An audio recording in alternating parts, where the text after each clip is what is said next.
saudar o professor Lênin Streck, e que amavelmente aceitou esse convite, diante de tantos convites, que eu sei bem o que é a agenda do Lênin há muitos anos. O que tu falaste, que tu está cheio de coisas para fazer, não é nada diferente do que tu fazia 20 anos atrás. E foi uma amabilidade do professor Lênin comigo, com o professor Douglas, com o professor Bedin, com o professor Michael, enfim, com os outros professores, o professor Bertazzo. E eu quero te agradecer de coração essa tua disponibilidade. Para não roubar teu tempo, que nós queremos aproveitar ao máximo tua fala, eu quero dizer aos que estão participando dessa sessão de live que o Lênin Streck, ele é professor de vários de nós, como foi o Bedin se denunciou, o Douglas também, o Michael e vários outros, e ele é um dos responsáveis pela formação de inúmeros professores da pós-graduação, que hoje, então, ele é daquela geração primária, dos pais fundadores de toda uma geração de pessoas que estão envolvidas com a pesquisa. Eu queria ressaltar do Lênin apenas duas coisas. Primeiro, foi, para mim, uma grande honra ter sido teu aluno, ter sido teu orientando e ter convivido tão proximamente contigo numa relação de amizade muito, muito fraterna e muito prazerosa sempre de viver. Em segundo lugar, profissionalmente, eu quero dizer para vocês, a todos que estão aqui presentes, que a fala do Lênin Streck não foi conquistada, a legitimidade da fala dele não foi conquistada institucionalmente. O Lênin Streck foi um promotor de justiça, foi um procurador de justiça, é um professor do sistema de pós-graduação, e que, por alguns infortúnios da política brasileira, hoje não está sentado entre os 11 ministros. E mesmo não estando nesse lugar privilegiado pela autoridade institucionalizada, o Lênin sempre construiu um discurso que sempre foi muito respeitado e muito aceito dentro da academia e dentro das instituições do sistema de administração da justiça. Então, eu tenho uma grande honra de te trazer aqui, eu, o professor Douglas, o professor Bedin, o professor Michael, de te trazer aqui, o professor Bertazzo, e sabemos do teu percurso, que o teu percurso, mais do que um percurso institucional, é um percurso pessoal, pela excelência do teu trabalho e pela excelência da tua pesquisa. Apenas para apontar, um segundinho mais, o Lênin Streck, ele faz parte, ele criou, na verdade, toda uma tradição jurídica, que já podemos chamar de tradição, porque isso já vão quase 30 anos, do que se chama uma nova crítica do direito. Uma postura mais crítica em relação ao direito surgiu lá no começo, no final dos anos 70, com o professor Luiz Alberto Vará, que foi um dos professores do Lênin, e o Lênin radicalmente inovou na crítica jurídica, porque trouxe os aportes da filosofia, trouxe a filosofia para dentro do direito e construiu toda uma crítica ao establishment e à dogmática jurídica a partir da fenomenologia. E isso, ele foi absolutamente pioneiro e inigualável na construção dessa crítica. Então, Lênin, um abraço, um bem apertado de coração, um reconhecimento por tudo que tu representas nas nossas vidas e na vida do direito brasileiro, um dos grandes filósofos, tu sempre tivesse uma preocupação em entrar para a história do direito brasileiro, tu já está na história do direito brasileiro. E para nós é uma grande honra te receber, e eu não quero roubar mais o teu tempo, sinta-se em casa e, por favor, nos brinde com essa tua fala, que eu sei que já te conheço de outras falas, tenho certeza do que eu já espero de ti. Pois, muito bem, muito obrigado, André.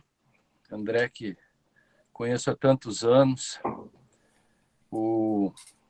Tá aí o Bedin, que foi meu aluno bem antes do André, né? O André no mestrado, doutorado. O Bedin na graduação. É incrível isso.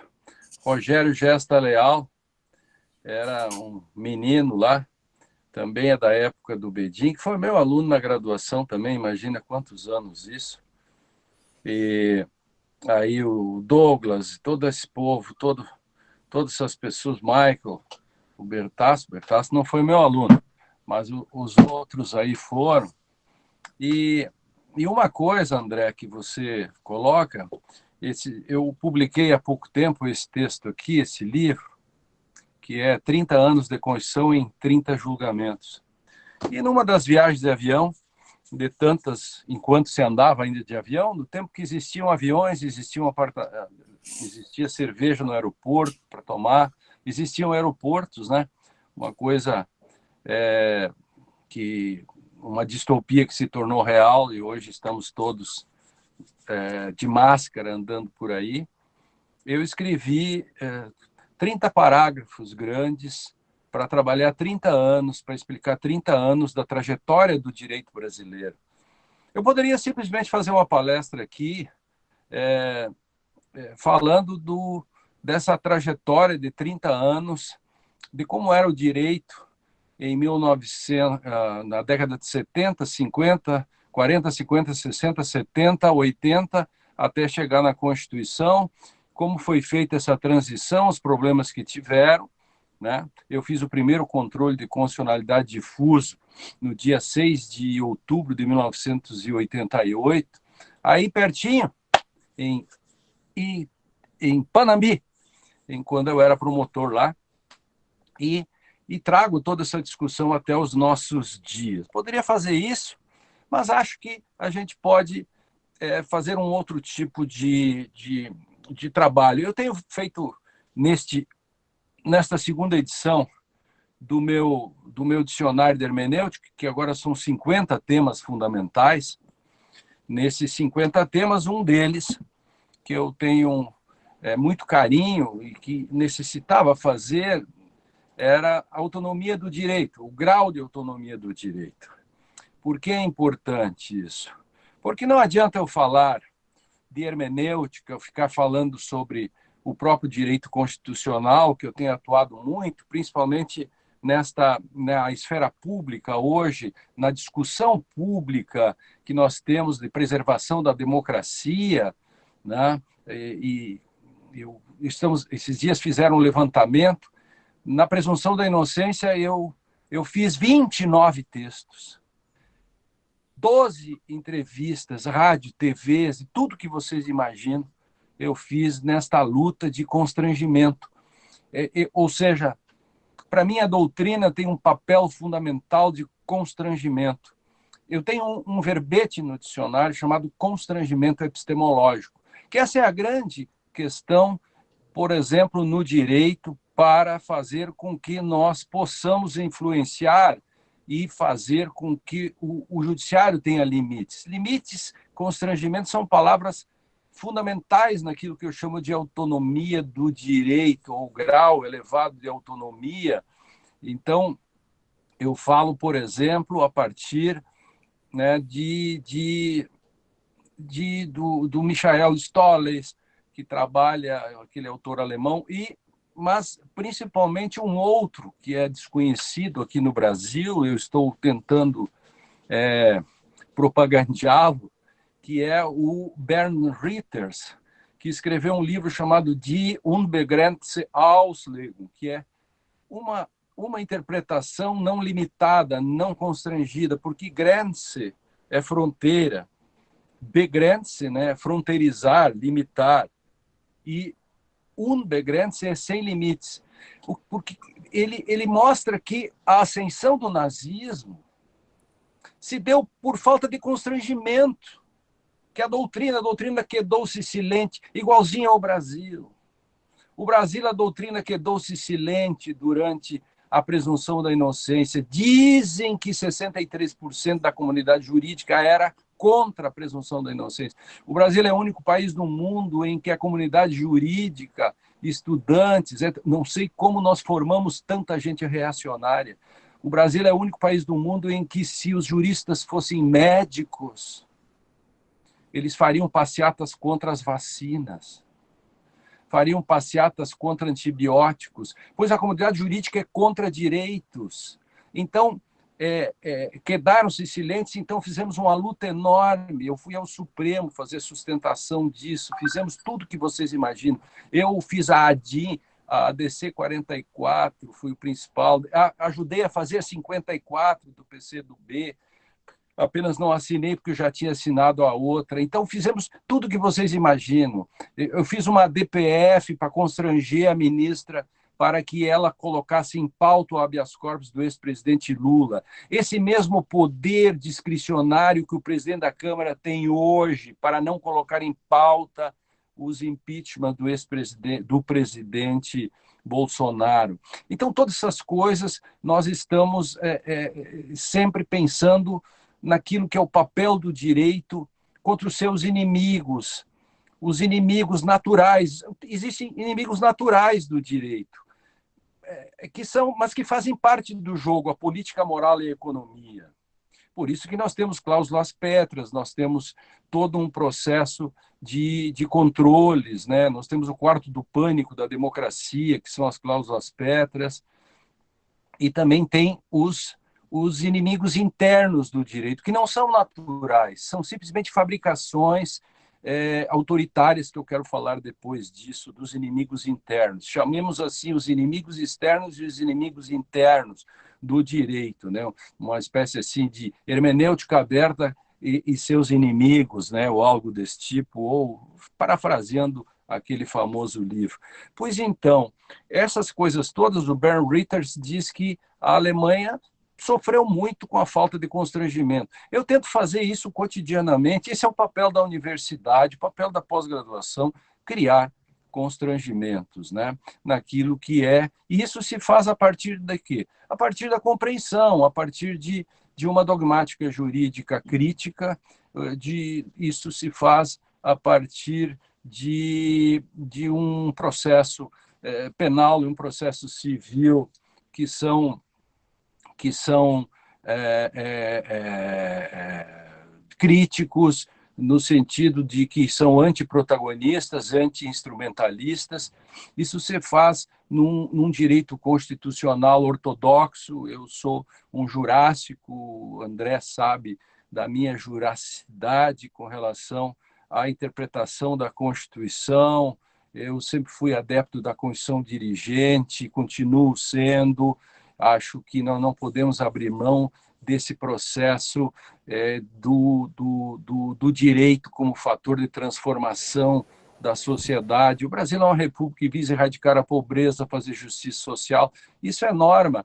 Esse é o grau de autonomia que o direito assumiu a partir do segundo pós-guerra para se livrar das teses de que o direito não tinha autonomia nenhuma, que a Constituição era uma folha de papel. Enfim, o direito, aliás, tinha fracassado. Aí o segundo pós-guerra traz uma nova concepção, mas mesmo assim as teorias jurídicas acabam, de um lado, sendo céticas, porque acham que o direito que fracassou não serve para nada, que é simplesmente uma relação de poder, e, do outro lado, o velho formalismo tentando repristinar as teses para segurar o texto, como se um formalismo segurasse um texto, como se o texto segurasse a si mesmo, como se o texto jurídico fosse uma espécie de Barão de Munchausen, né? Que é afundado no pântano com seu cavalo, puxa-se a si mesmo. Não é assim, o texto não resiste e não existe na sua textitude, ele tem uma atribuição de sentido, e é grande saber, a questão é como se atribui sentido. Isso me parece o ponto fundamental. Então, a própria ideia de interpretação jurídica, ela é interpretativa já, né? Então, esse é o Busilis, o direito é um conceito interpretativo, né? Isso Dworkin fala, enfim, não é um mero instrumento, né? Então, se o direito é condição de possibilidade para a democracia, a interpretação jurídica autêntica, não no sentido de Kelsen, claro, é aquela que reconstrói o significado à luz da sua melhor luz, né? Não esqueça, nós somos juristas, não somos filósofos morais, entendeu? Nós temos um estatuto epistemológico que nós temos que seguir, assim como dentro do direito, há que se cuidar também para que não transformemos todo o direito em um panconstitucionalismo. Não, existe um estatuto epistemológico no direito penal, no direito civil, etc. Não dá para transformar tudo em direito constitucional. Hoje, essa onda que se criou no Brasil, né? Então, hoje não dá para discutir se dá para construir um ofurô numa sacada de edifício no Supremo Tribunal. Isso é uma discussão do Código de Posturas do município ou do regulamento do condomínio. Não dá para levar isso para a Constituição, simplesmente. Se o direito precisa discutir isso e chegar até a Constituição, é porque no meio do caminho tem um fracasso. É mais ou menos como o Supremo ter que dar habeas corpus para alguém que furta um sabonete no supermercado. Mas que sistema é esse que fracassou no meio do caminho, pessoal? Então, o direito é um fenômeno complexo, mas que não tem sido levado muito a sério, né? Então, e por isso também há respostas corretas no direito, né? E há respostas erradas. Chico Buarque é melhor que Amado Batista. Você pode gostar, amar Amado Batista, e daí eu me lixo para isso. Eu não preciso gostar de Chico para dizer que ele é melhor que Amado. E o fato de eu amar Amado não significa que ele possa ser igual a Chico. Não preciso gostar de Chico para Chico ser melhor, porque eu posso demonstrar epistemologicamente que Chico é melhor que Amado. Esta metáfora, obviamente, é extensiva, né? Então, interpretar, portanto, não é uma questão de escolha. Nós estamos condenados a interpretar. Então, essa questão da autonomia, eu quero dizer com isso que se nós não tivermos um certo grau de autonomia no direito, a interpretação vira apenas um glacê. Então, assim como a filosofia do direito, no direito, não é simplesmente um ornamento. Então, não dá simplesmente para fazer discursos de formatura com a filosofia ou apenas ser autoral. O sujeito estudou só Hegel, ele vai estudar agravo de instrumento e bota agravo de instrumento e Hegel. Calma. A questão da filosofia no direito tem um outro tipo de caráter, porque ela é estruturante. Por exemplo, filosofia no direito é você demonstrar que o livre convencimento é uma fraude, porque o livre convencimento está assentado no paradigma da subjetividade, da metafísica moderna, e isso é um problema. Você não consegue lidar com esse tipo de coisa se você não estiver dentro dos paradigmas filosóficos. Esse é o ponto, né? Eu não posso simplesmente tratar de alguns assuntos sem que eu esteja inserido num processo de compreensão. A dogmática jurídica que tentou, desde o século XIX, até fazer uma ruptura com a filosofia. Isso talvez explique, eu estou pesquisando muito isso agora, isso explique porque a dogmática jurídica parece que anda num caminho e o direito através de outra, ou a filosofia através de outro caminho, mas nunca se encontram, a não ser para botar pitadas, né? É como se bota nos açúcar nos bolinhos de chuva, assim. Então, não pode ser assim. Um é componente, ele é estruturante para o direito. A filosofia é condição de possibilidade. Então, quando eu digo que o direito não pode ser corrigido pela moral, por exemplo, o que eu quero dizer, né, que não faz sentido em falar em hermenêutica se o direito puder ser corrigido por argumentos morais, né? E por argumentos morais eu quero dizer que eu entendo que todos são todos juízos morais.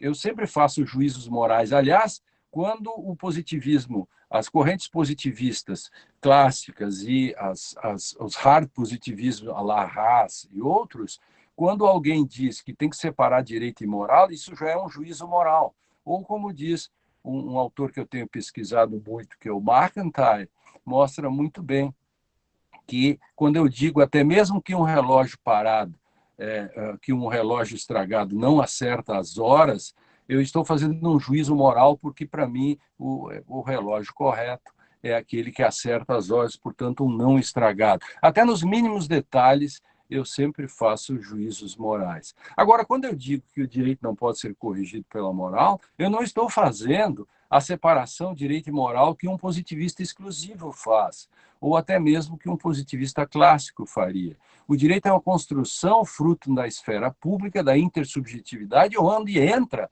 política, moral e economia. Portanto, não há uma linguagem, há sempre uma linguagem pública que me constrange. Nela agem e agiram na sua aprovação a moral, a política e a economia. Com isso, nós resolvemos os nossos disagreements. Poxa, todos nós temos disagreements. Nós temos disagreements que são os nossos desacordos morais. Mas como é que a gente resolve desacordos morais? Com isso que nós estudamos. Direito. Direito. O professor, o melhor professor que tem é o que ensina direito. Por quê?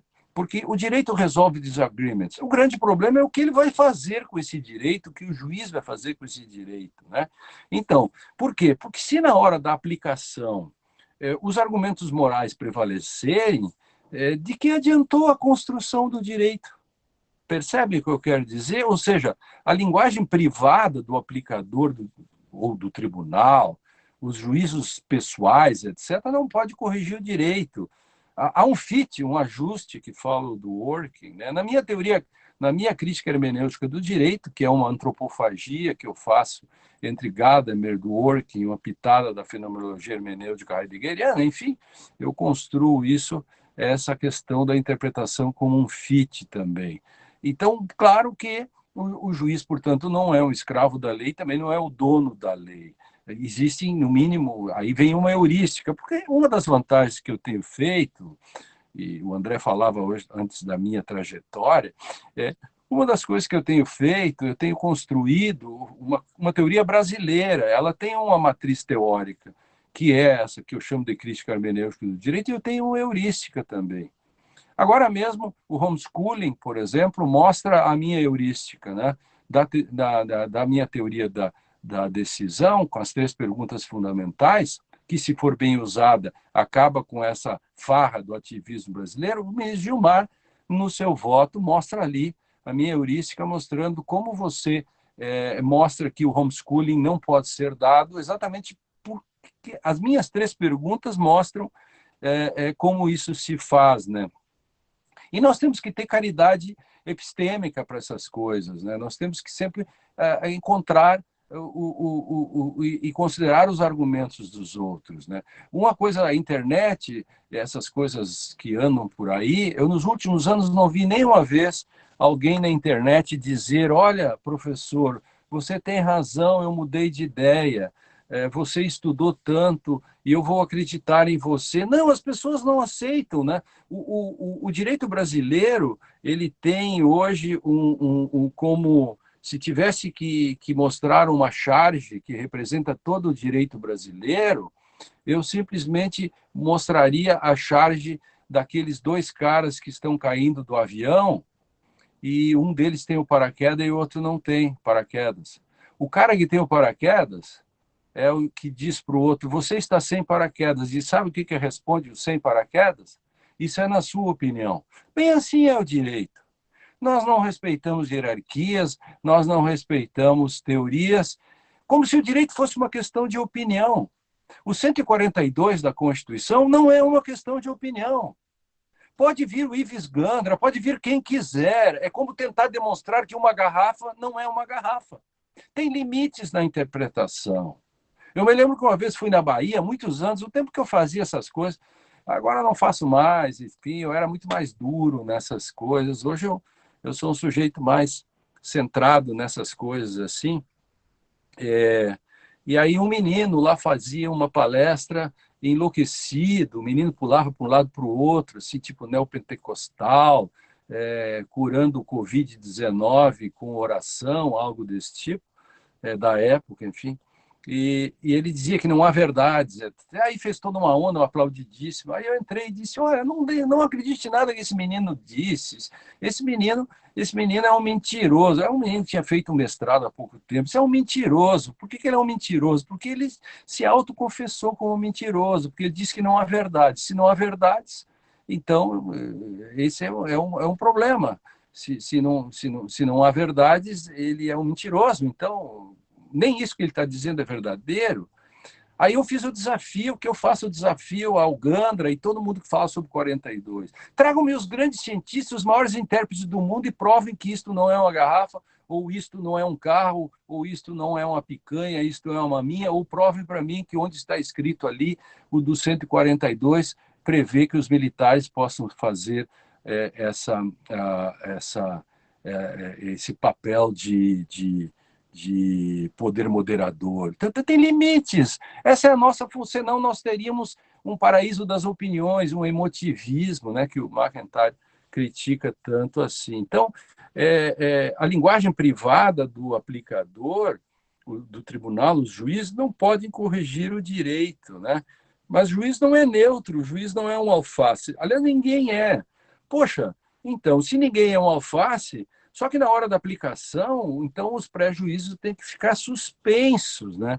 Quer dizer, as opiniões pessoais não devem ceder aos constrangimentos da linguagem.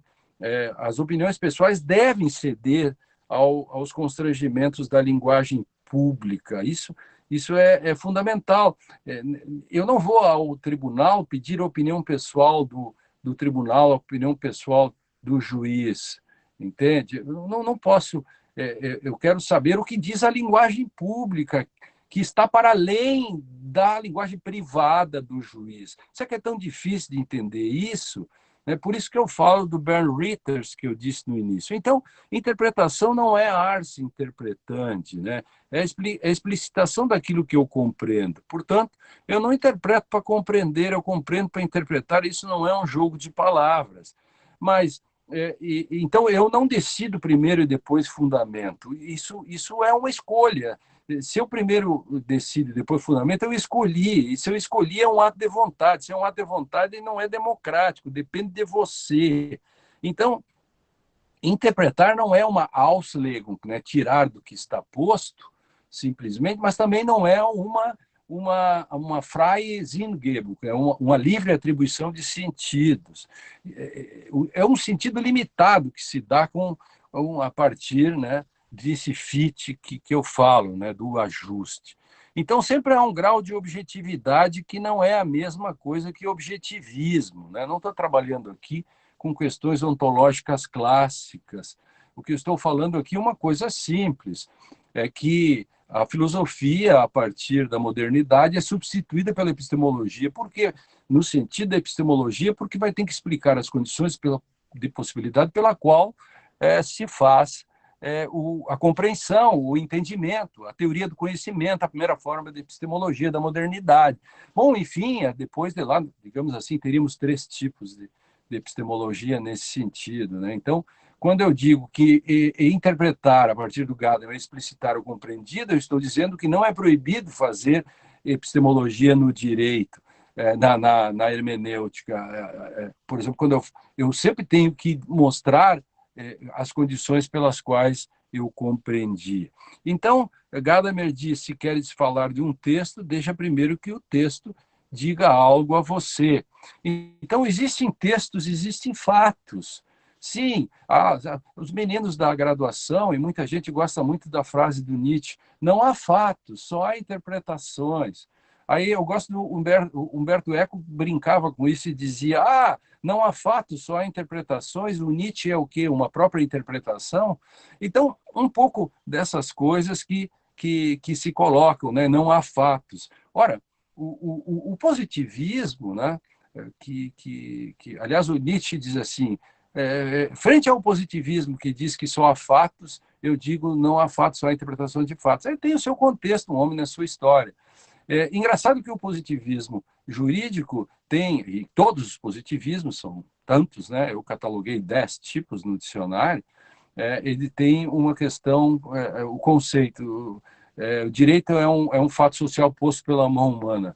Se é um fato social, a mão humana eu ponho o positivismo de opor, a partir disso o meu trabalho é apenas descrição. Por isso que o positivismo não tem uma teoria da decisão. Aliás, o Albert Calzamilha, né, que morreu jovem, que fez a tradução de Dworkin para a Espanha, ele escreve um texto, né, sobre pós-positivismo. Eu não gosto da palavra pós-positivismo, eu uso não positivismo ou antipositivismo. Ele diz que o calcanhar de Aquiles de todas as teorias positivistas é nunca ter se preocupado com a teoria da decisão. O único positivismo que pode tratar com uma espécie de decisão é aquele que é um certo textualismo, né? Diríamos, então, que um positivismo textualista é o único que poderia tratar de uma certa decisão ou teria, digamos, uma postura normativa, né, num nível, né? Então teríamos, como diz o Dworkin, né, você tem o textualismo, o positivismo textualista, você tem o pragmatismo do outro lado. O positivismo textualista trata só do passado, o pragmatismo trata para frente, e a hermenêutica, ou, digamos, a teoria integrativa, e eu faço uma adaptação disso, trata do presente com olho no passado, com prospecção para o futuro, né? a partir de prognoses e um fit a partir daquilo que se discute na comum unidade, que é a linguagem pública, que me constrange. Esse é o meu conceito que eu trato disso, né? Então, isso num nível, evidentemente, né? Porque o Dworkin não vai discutir muito, não quer discutir com outro nível dos positivistas, do hard positivismo, que são os positivistas exclusivos e inclusivos, mas isso é motivo para uma outra live. Eu recomendo aí o maior verbete do meu dicionário, que tem quase 100 páginas, o verbete, o dicionário tem 500, que é o positivismo, porque, poxa, são 10 ou 11 tipos de positivismo, é muita coisa, né? Porque é muito complexa essa discussão e isso me levou muito tempo. Então, afastar sofismas e narrativas e retóricas no direito é obrigação nossa. Isso implica falar a partir sempre de paradigmas filosóficos, né? Implica ser antirrelativista, implica a rejeição do emotivismo, né? Implica dizer que uma decisão não pode depender da opinião ou gosto de aplicador. Gente, ou isso ou nós fracassamos, porque se eu deixar, se eu disser que o direito é aquilo que os juízes dizem que é, ou o tribunal diz que é, acabou para nós.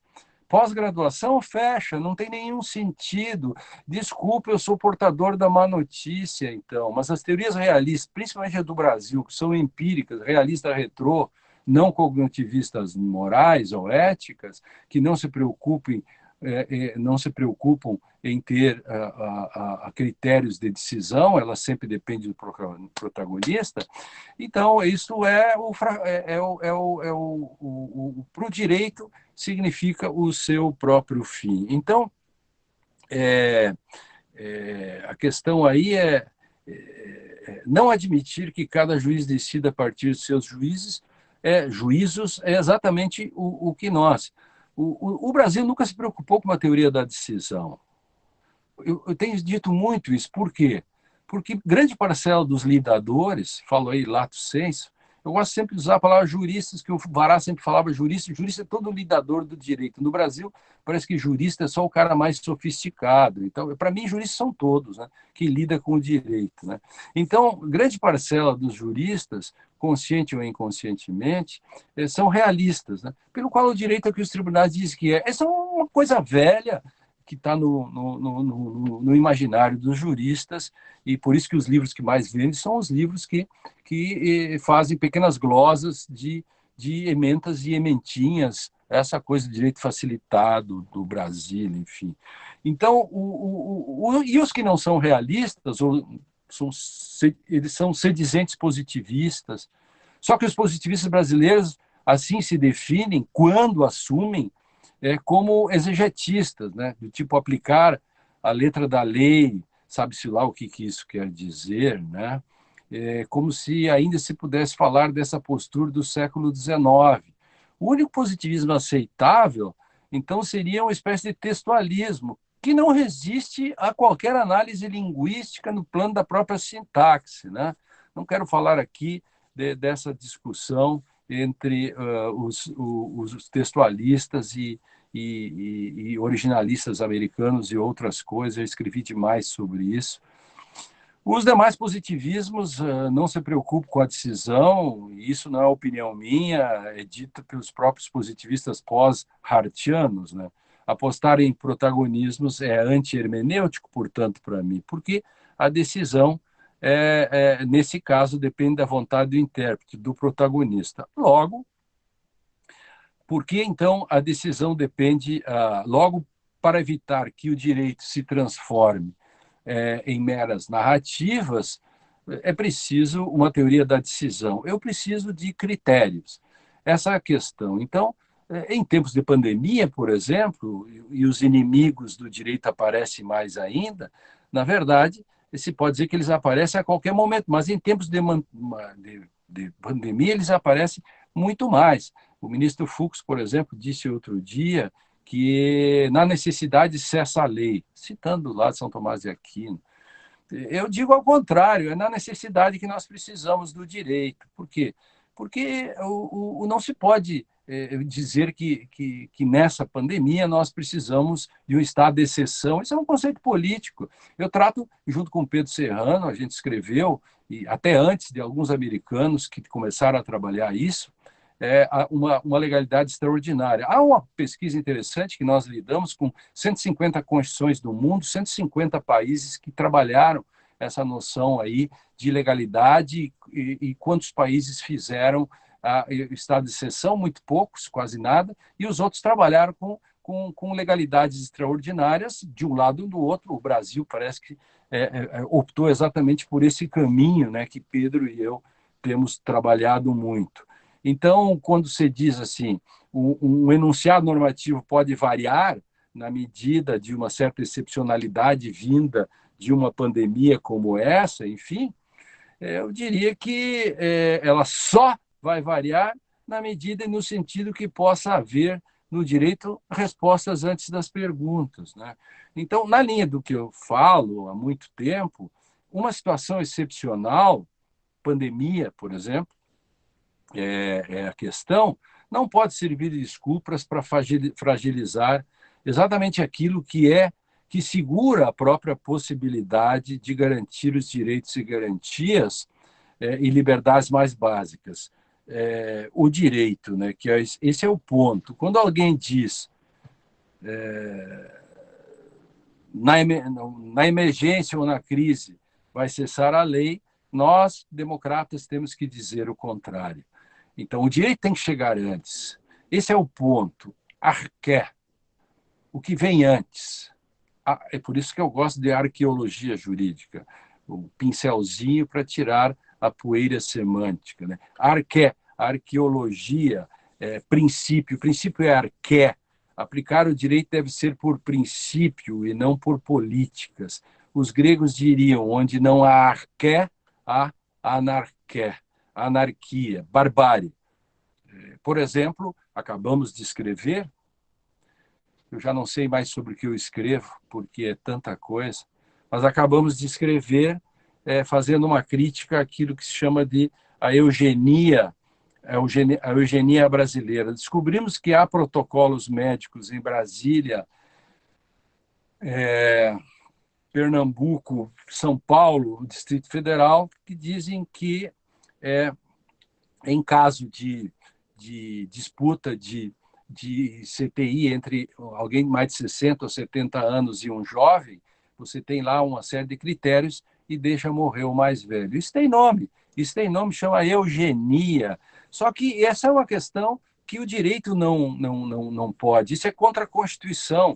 O direito, que é civilizatório, deve propiciar as condições para que não precisamos nos envergonhar por fazer escolhas trágicas. O direito não se coaduna com escolhas trágicas. No direito não existe o dilema do trem, do Michael Sandel. Até porque se você matar o gordinho, eu não vou contar aqui, eu passo por cima disso, porque eu considero já sabido isso.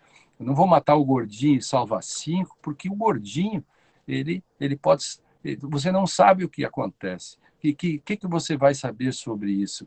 Você é no escuro, é como você tirar um cara de 70 e salvar um jovem na hora H que um médico faz uma espécie de escolha de Sofia, que é eugênico isso. Por quê? Porque esse que você está salvando pode ser um terrorista daqui a 2 semanas, ou o que você está matando pode ser o cara que vai inventar a vacina. Isso, a vacina contra o câncer, que é o mesmo caso da discussão do dilema do trem. São jogos filosóficos e o direito não faz filosofia moral. Ele tem que chegar antes, ele precisa chegar antes. Se ele não por isso que eu uso aí a tarefa, a metáfora do castelo, né, pelo qual o direito adquire, né, esse grau de autonomia, exatamente para evitar que os predadores, por exemplo, os juízos, até mesmo os juízos científicos, entre aspas, justificadores de uma certa perspectiva moral ou até juízos econômicos em face de utilitarismos pelos quais o direito ficaria de lado e pelos quais eu tomaria os fins que justificam os meios para algo melhor da sociedade. Com isso eu faço eugenia, por exemplo, que então o direito fracassa.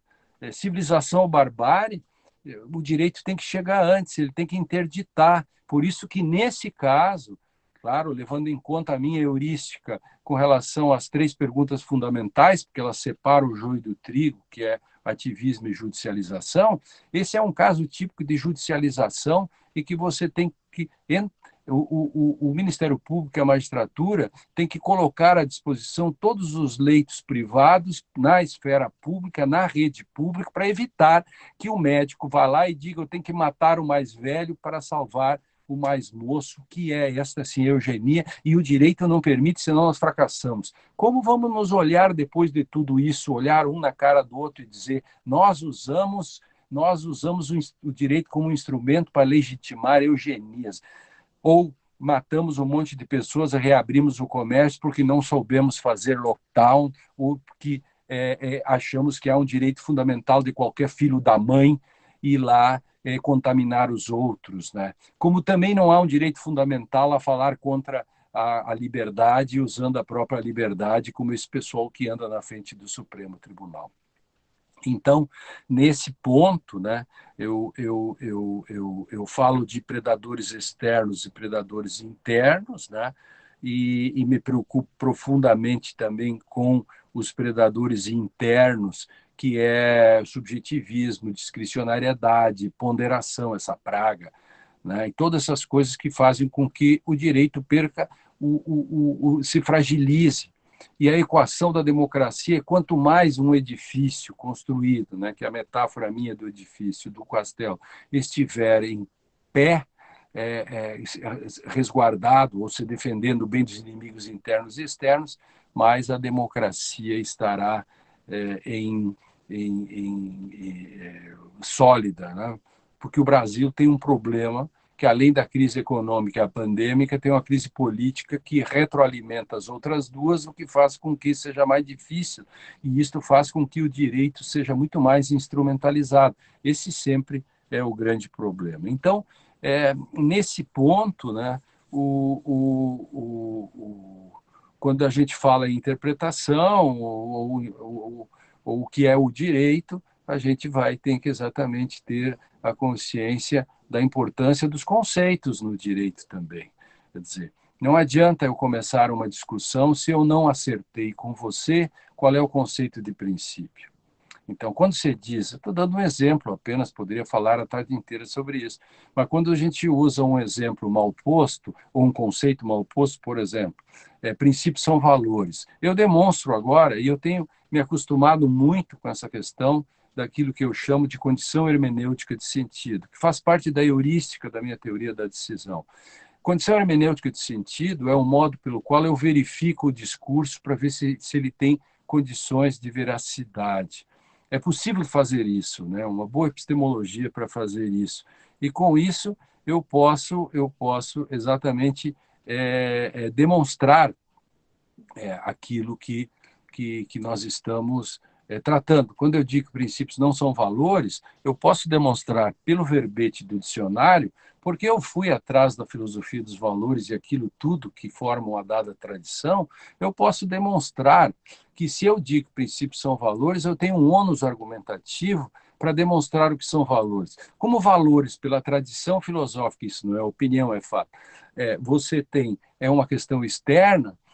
Como que eu posso dizer que princípios são valores se eles são utilizados para abertura interpretativa, se como valores eles deveriam ser um fechamento, se de fato eles fossem valores nesse sentido, embora eu possa dizer que eles fazem o fechamento por um outro conceito de princípio, que é esse que Dworkin, eu e alguns autores, por exemplo, trabalha, que é um padrão de conduta, um padrão interpretativo que se forma, né, na comunidade a partir do seu caráter e medida o seu caráter deontológico, porque ele é norma.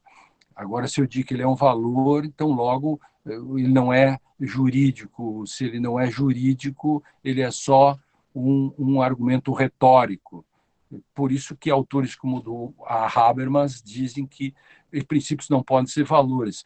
Ele diz isso também com esse meu o fundamento que eu concordo, embora ele não aprofunde essa questão e eu tenha tido a felicidade agora de tentar demonstrar isso com muito mais ênfase, né? Então, nesse quadro todo, nesses quadros de pandemia, né, que vivemos também uma espécie de coronavírus ao lado do coronavírus, outro dia me perguntaram qual seria, né, como deveria ser o ensino, como deveria ser a doutrina do direito, enfim. Eu tento responder isso num livro, eu não sei onde é que está aqui agora, mas é um... Ah, esse aqui, achei. Estou aqui na minha biblioteca, não estou na Dasha, estou na minha casa. Esse livro aqui tem 150 perguntas, em que eu respondo essas questões, como deveria ser. Então, eu tento responder, são 150 perguntas em 300 páginas, que os meus alunos me fizeram e outras pessoas fizeram. Aí, qual seria, por exemplo, o modelo do juiz ideal, né? Entre tantos modelos que tem por aí, o François Hoste escreveu os três, Júpiter, Hermes e o Júpiter, Hermes e Hércules. E eu faço uma crítica a esses modelos. O Cass Sunstein fala em soldado mudo, minimalista, herói, soldado mudo, minimalista. Isso. São quatro modelos. O grande problema é que, claro, isso não é aplicável nem lá nem aqui. Há tantos modelos que a literatura talvez seja muito mais feliz em falar do modelo juiz ideal, mas também a contenção, né, digamos, o modelo minimalista do Cass Sunstein podia ser algo mais próximo. O meu juiz é aquele é, que pode ser constrangido pela linguagem pública e na medida em que ele admite que sequer há uma linguagem privada. Então, esse é o juiz não solipsista, enfim, é o juiz que deixa que, se ele quer falar algo sobre algo, ele deixa que esse algo lhe diga algo, enfim.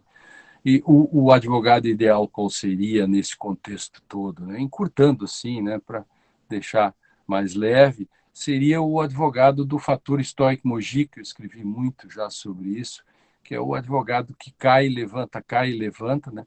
Que eu tirei isso, criei a partir do filme A Ponte dos Espiões, que eu recomendo.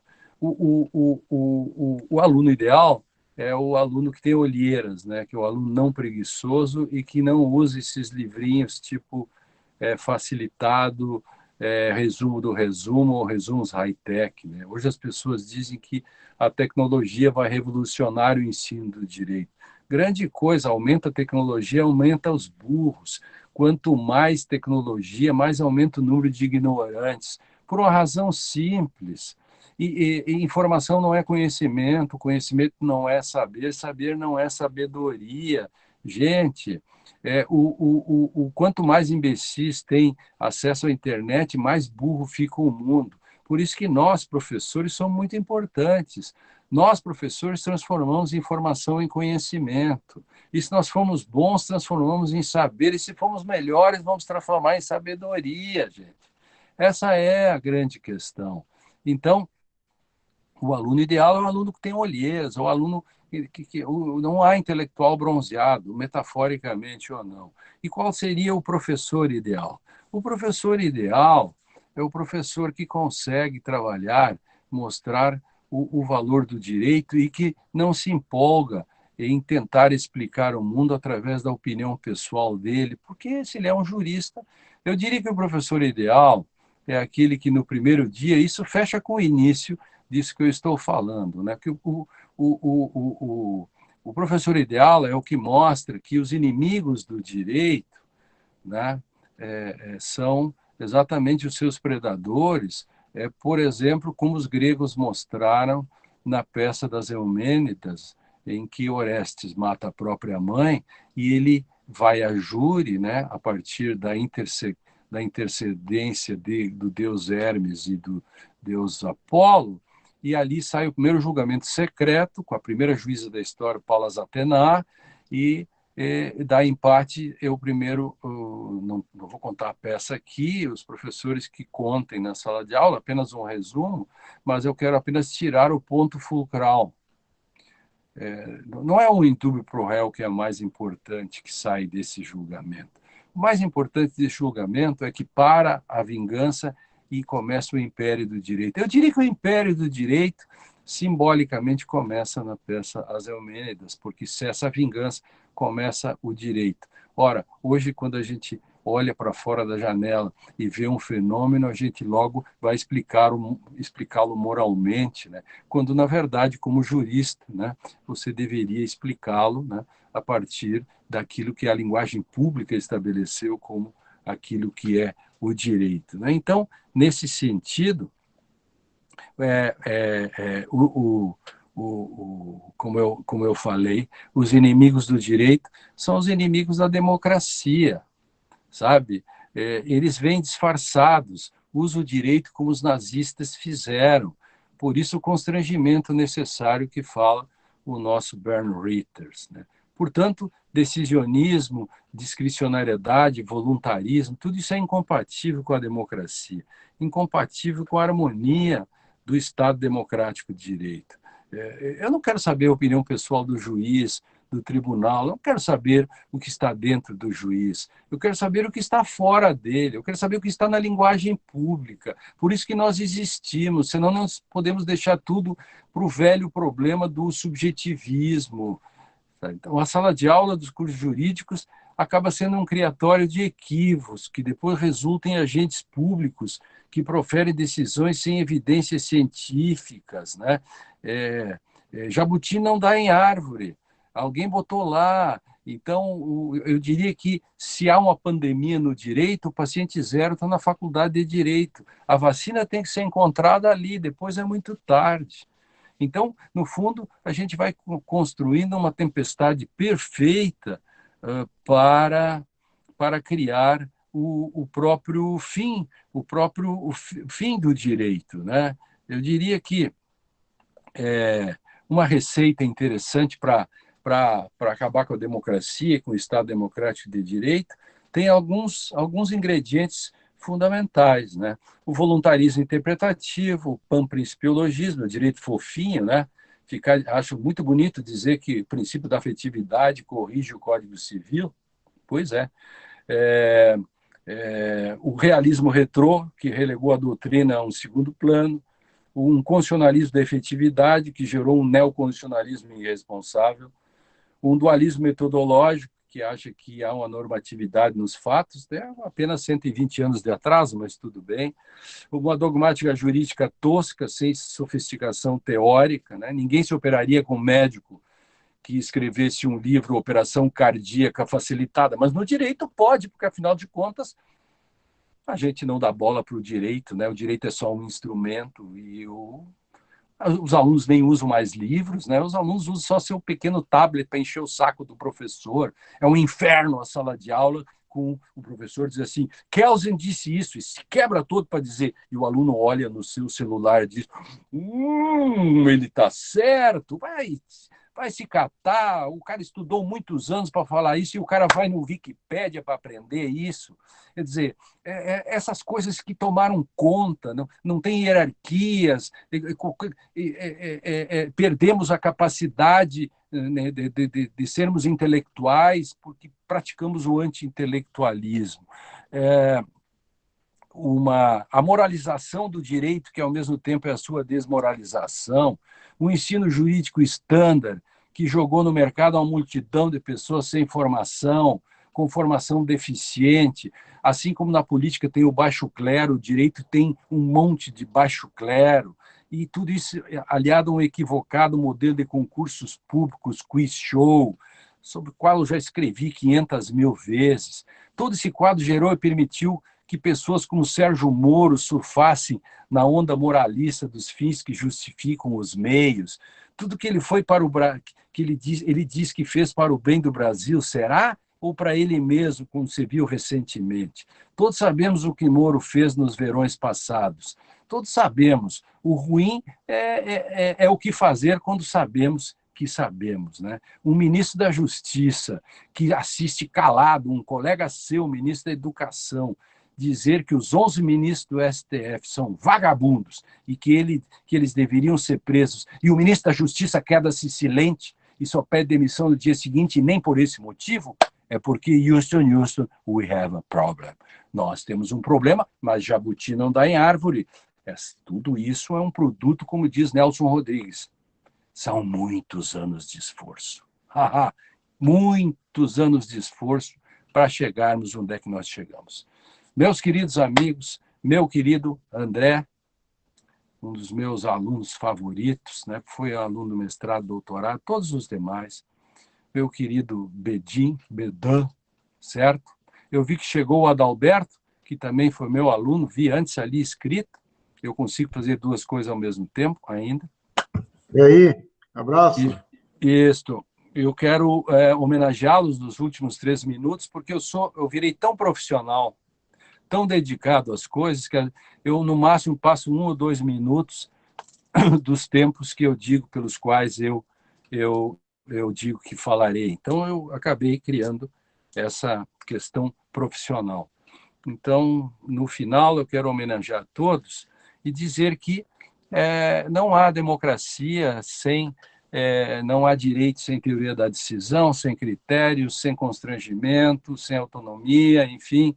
Por isso que eu fiz o dicionário, que é um pouco da minha vida, são 50 temas fundamentais.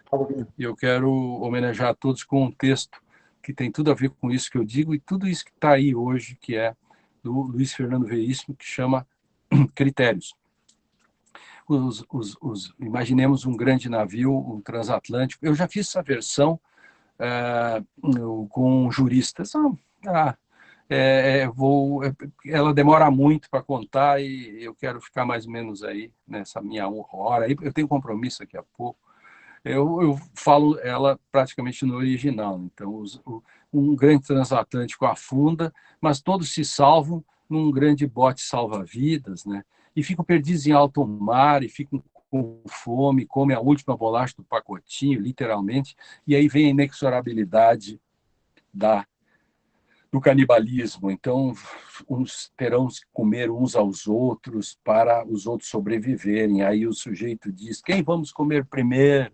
Aí um gaiato lá, malandro, diz, as mulheres parte de pau para cima dele, se onde se viu, você é um machista safado. Mas estava posta a questão, que critério usar para decidir quem vai ser comido primeiro, afinal, se é inexorável a premissa de que haverá antropofagia, e aí começa a discussão. Primeiro os velhos, diz um gaiato lá, o jovem, e os velhos dizem, está louco, você não tem respeito, somos difíceis de mastigar. Então, por que não os mais jovens, que estão dispostos a gestos nobres? Aí os jovens respondem que eles podem ajudar a avistar a terra, remar. Então, os gordos e apetitosos, diz um jovem, e o gordo diz, injustiça, eu tenho mais tempo eu tenho mais calorias.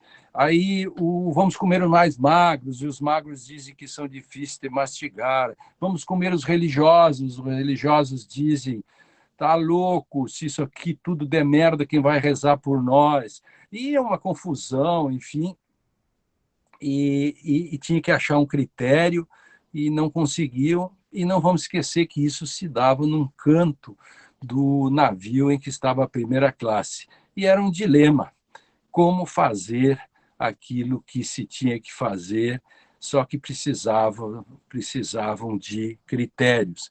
Um sujeito lá da segunda classe, ou terceira classe, que era o estagiário então gritou, como é que é? Estamos com fome. E aí o cara da primeira classe, né, onde se resolve as coisas da sociedade, né, disse, estamos indecisos. Aí o cara disse, eu tenho um critério, vamos comer os indecisos. Aí a confusão começa até que, de fato, um teórico entra na parada e diz: náufragos e náufragas, neste barco só existe uma divisão real, e a única que conta quando a situação chega a este ponto, não entre velhos e jovens, gordos e magros, poetas e atletas, crentes e ateus, é entre minoria e maioria, e partiram para cima da minoria. Vamos comer a minoria. Novo rebuliço, protestos, revanchismo, não, gritavam os membros da primeira classe, mas a minoria partiu para cima disso e dizia: vocês não são aqueles que sempre são os primeiros, pois serão os primeiros a serem comidos e pela primeira vez na história farão uma função social e salvarão os demais. Mas ainda restava um problema. Mesmo que fossem comer a primeira classe, não podiam fazê-lo indiscriminadamente, precisava haver critérios, de novo.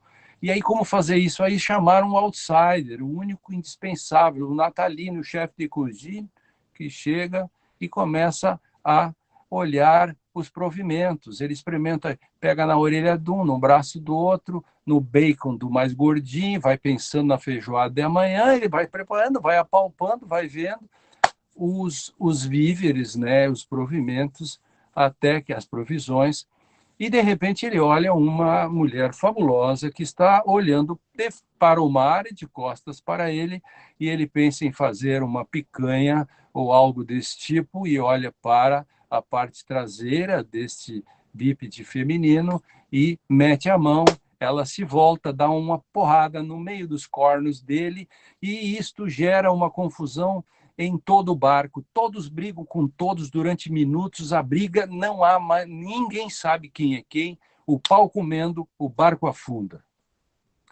Vêm os tubarões. E os tubarões comem todos, porque, como se sabe, os tubarões não têm critério. Tubarões não estudam direito.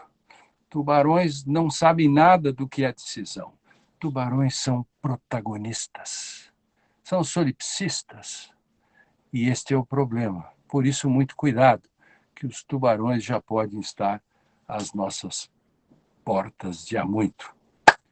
Obrigado, André, obrigado, Adalberto, obrigado, Bertasso, obrigado, o Maico, obrigado, Bedan, meu querido amigo. Um beijo para todos. Eis aquilo que eu poderia oferecer aos outros hoje.